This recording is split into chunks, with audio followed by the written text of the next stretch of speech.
Yang terhormat pimpinan Dewan, pimpinan rapat, Wakil Gubernur, dan seluruh hadirin yang kami hormati, sehubungan dengan 4 raperda inisiatif Gubernur yang telah disampaikan kepada DPRD dalam rapat paripurna Dewan pada tanggal 9 Juni 2021, kami fraksi PDI Perjuangan menyambut baik dan memberikan apresiasi kepada pemerintah daerah melalui Gubernur.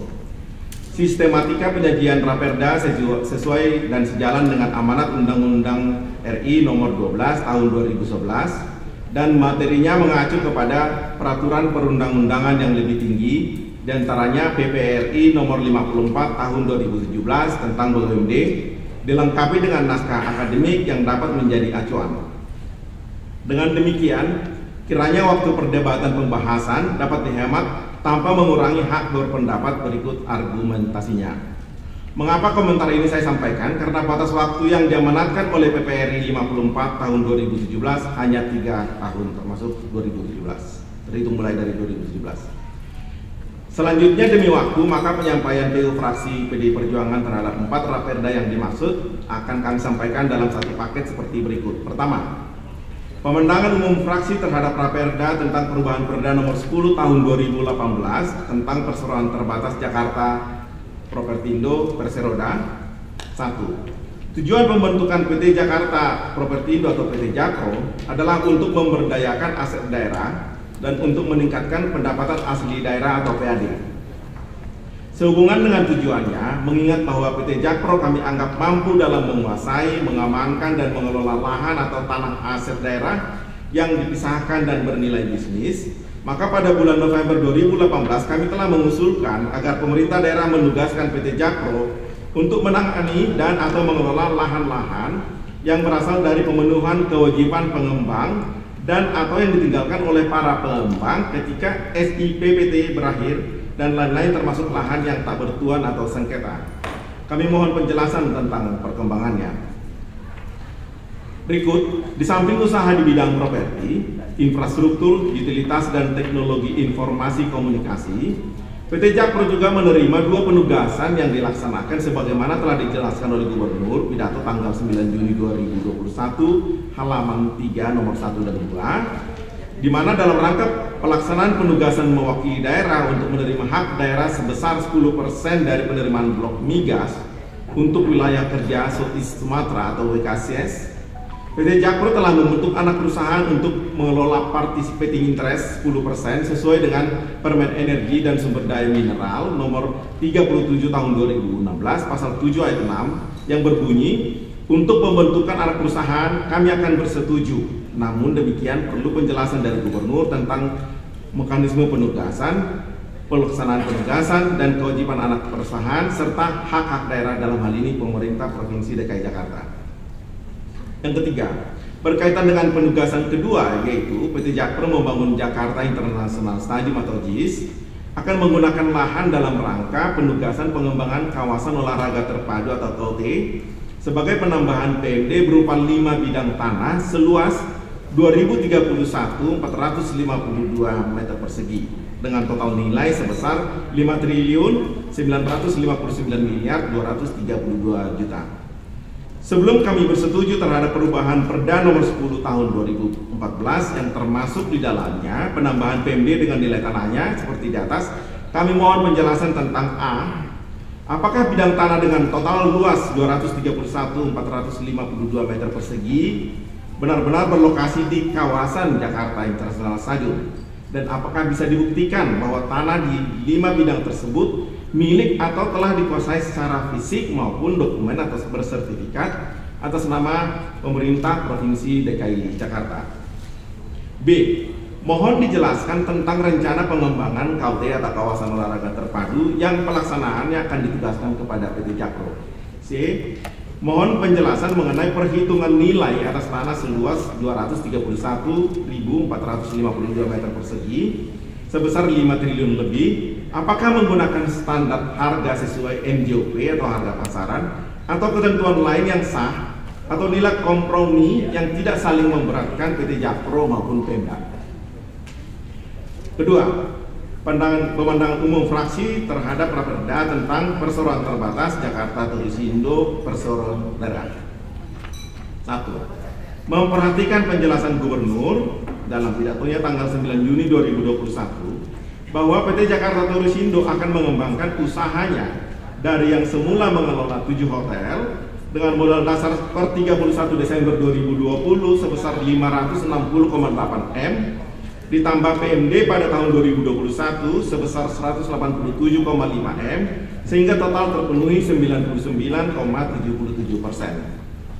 7 hotel dengan modal dasar per 31 Desember 2020 sebesar 560,8 M ditambah PMD pada tahun itu berkenaan dengan peningkatan bidang usaha PT Jakpro sebagaimana tertuang dalam bab 4 pasal 5 Raperda perlu dukungan modal sebesar 2,993 triliun yang semula 750 miliar. Mengingat dinamika termasuk persaingan usaha di bidang pariwisata dan amanat perundang-undangan yang lebih tinggi serta mengacu kepada naskah akademik, maka fraksi PDI Perjuangan dapat memaklumi mendukung diajukannya Raperda tersebut yang dimaksud dengan beberapa catatan antara lain sebagai berikut. A. Penyajian penulisan atau redaksional dalam Raperda harus sejalan dengan peraturan perundang-undangan yang lebih tinggi antara lain Undang-Undang RI Nomor 29 Tahun 2007, Undang-Undang RI Nomor 12 Tahun 2011, Perda Nomor 2 Tahun 2010 dan tidak bertentangan dengan perda lainnya. Izinkan kami menunjuk kepada Raperda pasal 2 huruf B, pasal 5 ayat 1 huruf B bidang properti dan seterusnya, huruf C yang mengatakan melakukan usaha lain dan seterusnya perlu ada penjelasan. Di bab 7 disarankan pembagian penggunaan laba dan pasal 9 ayat 1 ada kata sisanya dan seterusnya. Sebaiknya penggunaan pada pasal 10 misalnya dimaksud akan, kata akan sebaiknya dihapus. Pasal 11 dan pasal 12 perlu penjelasan sehingga tidak terkesan ada pertentangan. Dan pasal 13 juga dalam lembar daerah seharusnya tertulis dalam lembaran daerah. B.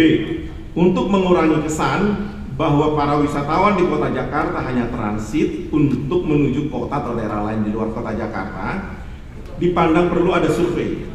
Kemudian dicari jalan keluarnya agar wisatawan daerah betah di Jakarta dan PT Jakarta Tourismindo bekerja sama dengan dinas terkait yang lebih berperan. 2. Dalam rangka menyukseskan usaha PT Jakpro dan untuk meningkatkan PAD, dipandang perlu meningkatkan hubungan kerjasama pemerintah Provinsi DKI Jakarta yang melibatkan PT Jakpro dengan pemerintah daerah. Dalam hal ini pasal 5 ayat 2 Raperda dengan melibatkan legislatif, baik pusat, daerah DKI Jakarta maupun daerah lainnya, dan kerjasama yang dimaksud adalah saling menampung menangani keperluan akomodasi. Karena itu, PT Jakpro harusnya lebih aktif promosi jemput bola bukan menunggu datangnya bola. Yang terhormat pimpinan rapat dan para peserta rapat, izinkan kami menyampaikan yang ketiga. Raperda tentang perubahan Perda Nomor 13 Tahun 1992 tentang PDAM DKI Jakarta memperhatikan pidato penjelasan Gubernur ketika menyampaikan Raperda tentang perubahan Perda Nomor 13 Tahun 1992 yang disampaikan tanggal 9 Juni 2021 bahwa PD Pam Jaya terencana modal dasarnya 2 triliun pada tahun 92 dan baru disetor 1,111 triliun. Diusulkan modal dasar dari 2 triliun menjadi 23,878 triliun. Kemudian sesuai amanat DPR RI nomor 24 tahun 2017, PD Pam Jaya perlu disesuaikan nomenklaturnya menjadi Perumda DKI Jakarta. Menjadi alasan perubahan Perda Nomor 13 Tahun 92 di samping modal dasar dan amanat DPR RI Nomor 54 Tahun 2017, yaitu ada 4 permasalahan pokok dalam pemenuhan air bersih, yaitu A. Masih terbatasnya cakupan pelayanan air bersih. B. Terbatasnya sumber air bersih selain dari air tanah. C. Terbatasnya jaringan pelayanan air bersih. Dan D. Kualitas dan kuantitas air baku menurun. Sebelum kami memberikan tanggapan terhadap Raperda tersebut, mohon penjelasan atau tanggapan terkait beberapa hal seperti berikut. 1. Modal dasar PD Pam Jaya pada tahun 92 atau 29 tahun lalu hingga saat ini baru disetor 1,111 triliun. Padahal Pam Jaya mengurusi barang, dalam hal ini air yang vital bagi segenap umat atau hayat hidup masyarakat orang banyak. sesuai amanat Undang-Undang Dasar tahun 45 pasal 33 ayat 2. Mengapa Pemda terkesan kurang greget atau kurang revolusioner mengelola air bersih, atau terkesan lebih bersemangat dan mempunyai rencana membangun hotel di area Taman Ismail Marzuki dan lebih bersemangat mengelola Formula E dibandingkan Monas di kawasan Monas, yang kemudian apakah ini ada kaitannya dengan dua mitra PD Pam Jaya, dan apa program ke depan setelah kedua mitra tersebut berakhir kontrak kerjasamanya dengan PD Pam Jaya. Dan ke depan PD Pam Jaya juga harus berani mengelola sendiri dalam hal ini berdikari tanpa merugikan pihak lain. Mohon tanggapan yang kedua. Pesatnya pembangunan perekonomian dan infrastruktur serta bertambahnya jumlah penduduk yang tidak terlepas dari kebutuhan air mestinya diiringi dengan cakupan pelayanan air bersih oleh PD Pam Jaya dan atau dengan mitranya, sehingga penggunaan air tanah dapat dikendalikan. Berkaitan dengan pemanfaatan air tanah atau PAD, kami punya catatan yang perlu diklarifikasi, yaitu dari 16.000 gedung di DKI baru 4.500 atau kurang lebih kurang dari sepertiganya yang memiliki izin pengguna air bersih, air tanah. Artinya masih ada 11.500 gedung pengguna air tanah yang belum punya izin. Mohon klarifikasi dan tindak lanjutnya. Yang ketiga, rencana peningkatan modal dasar PD Pam Jaya dari 2 triliun menjadi 23 triliun lebih untuk biaya mengatasi 4 persoalan di atas sebagaimana disebutkan tadi oleh Gubernur. Kami mohon dijelaskan kembali tentang target waktu pelaksanaannya oleh Perumda Air Minum Jaya, Perumda Air Jaya, dan bukan oleh mitranya. Sedangkan mengenai masalah terbatasnya sumber air bersih dan menurunnya kualitas maupun kuantitas air, kami berpendapat bisa diatasi dengan semangat rasa syukur atas limpahan air ketika musim hujan yang belum dikelola dengan baik. Jangan hanya semangat saling menyalahkan, termasuk menyalahkan Pak Gubernur, padahal muara air BKT dan BKD siap dikelola menjadi air bersih. Mohon tanggapan. Selanjutnya kami bacakan pandangan umum fraksi yang keempat yang terakhir, yaitu raperda tentang perusahaan umum daerah pengelolaan air limbah Jaya atau Perumda Pal Jaya. Fraksi PDI Perjuangan menyambut baik dan mendukung pengajuan raperda perubahan Perda nomor 7 karena mengacu dan atau sejalan dengan amanat perundang-undangan yang lebih tinggi, di antaranya Undang-Undang RI nomor 23 tahun 2014 yang telah diubah dengan Undang-Undang RI nomor 9 tahun 2015 dan Peraturan Pemerintah RI nomor 54 tahun 2017 tentang BUMD, dan pengembangan usaha Perumda Pal Jaya tanpa menambah modal sebesar 2.978 miliar walaupun baru disetor sebesar 822 miliar lebih, namun nilai aset perusahaan mencapai 973,4 miliar pada tahun 2019 dari 716,2 miliar pada tahun 2017. Sedangkan laba perusahaan juga mencapai 45,5 miliar pada tahun 2019 dari 39,2 miliar pada tahun 2017 menjadi 42,7 miliar pada tahun 2018. Atas prestasi tersebut, kami apresiasi kepada KPM atau Gubernur, Badan Pengawas, Direksi, dan Badan Pembina BUMD. Di samping catatan yang kami anggap positif seperti disebutkan di atas, berikut ini disampaikan beberapa catatan lainnya, yaitu 1. Prestasi tersebut masih memungkinkan untuk meningkat ketika peluang modal dasar dimanfaatkan tidak hanya rutinitas selama 30 tahun tanpa pesaing. Karena itu, ke depan dengan berpayung hukum Perda Perubahan, modal dasar yang belum disetor sebesar 2 triliun lebih diberdayakan secara bertahap sesuai program kerja perusahaan yang disetujui oleh KPM atau Gubernur. 2. Mengingat amanat undang-undang yang lebih tinggi, antara lain Undang-Undang RI nomor 12 tahun 2011, maka penulisan kata Pal Jaya ditulis baku menjadi Perumda Pal Jaya, sedangkan pasal 12 ayat 2 dan 3 perlu dipertimbangkan agar tidak rangkap jabatan, dan pasal 26 perlu penjelasan dan atau diklarifikasi atau di drop saja. Yang terhormat pimpinan rapat, Wakil Gubernur, dan seluruh hadirin yang kami hormati, Demikianlah tadi pandangan umum fraksi PDI Perjuangan yang telah kami sampaikan, kiranya dapat menjadi pertimbangan untuk jawaban atau penjelasan atau klarifikasi dari Bapak Gubernur dan bahan pertimbangan alat kelengkapan Dewan ketika raker bersama eksekutif daerah. Atas perhatian pimpinan rapat, Wakil Gubernur dan para hadirin yang kami hormati, kami aturkan terima kasih. Dan apabila terdapat hal-hal yang kami bacakan tadi tidak berkenan bagi para pihak, kami mohon maaf untuk ini disampaikan. Terima kasih.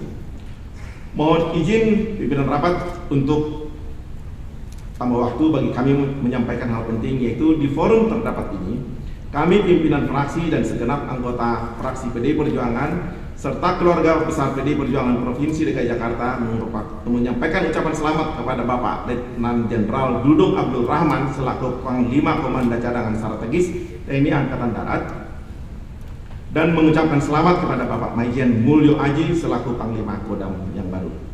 Mohon disampaikan. Kepada Panglima Kodam Jaya yang sekarang menjadi Pangkostrat dan kepada Bapak Irjen Polisi M. Fadil Imran selaku Kapolda Metro Jaya, kami sangat berterima kasih atas keteladanannya antara lain hingga Susuntolodo, sehingga Provinsi DKI Jakarta tetap aman dan damai bersama Forkopimda yang dipimpin oleh Bapak Gubernur bersama Bapak Wakil Gubernur. Mudah-mudahan bersama dengan Pangdam yang baru yaitu Bapak Maijen Mulyo Aji, DKI Jakarta lebih aman, lebih damai, serta kompak melawan COVID-19 yang musuh kita bersama. Demikianlah kami sampaikan, semoga Allah Subhanahu wa Ta'ala, Tuhan yang Maha Esa, melindungi kita sekalian. Wassalamualaikum warahmatullahi wabarakatuh. Tertanda Ketua Fraksi Jambon Warsono, Sekretaris Fraksi Duryo Sambodo. Merdeka!